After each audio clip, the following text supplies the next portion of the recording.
You may have heard about a maximum number of payment days law.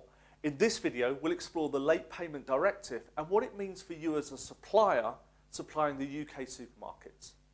My name is Darren and you're at the home of Sticky Learning, MBM, trainers to the UK grocery industry and experts in category management training. The UK is one of the first EU countries to implement a late payment legislation, and since 1998 businesses have been able to charge interest for late payments.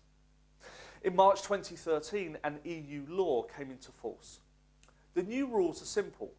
Debtors will be forced to pay interest and reimburse the reasonable recovery costs of the creditor if they do not pay for goods and services on time, which is 60 days for business and 30 days for public authorities.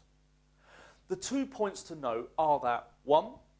Businesses must pay their invoice within 60 days unless expressly agreed otherwise and provided it is not unfair to the creditor. And 2. Statutory interest rate applies, at least 8 percentage points above the Bank of England's reference rate. This applies to the debt unless an agreement has been reached which amounts to a substantial remedy for the late payment of the debt. The period for payment should be calculated from the receipt of goods or services. This means that if you are a supplier to a UK supermarket, your payment terms should be no longer than 60 days unless you have negotiated or accepted that the payment terms will be no longer and that it is not unfair to your business.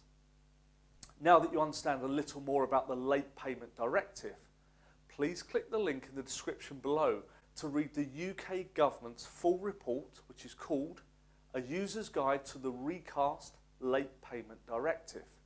Also, please watch our other video about Tesco payment.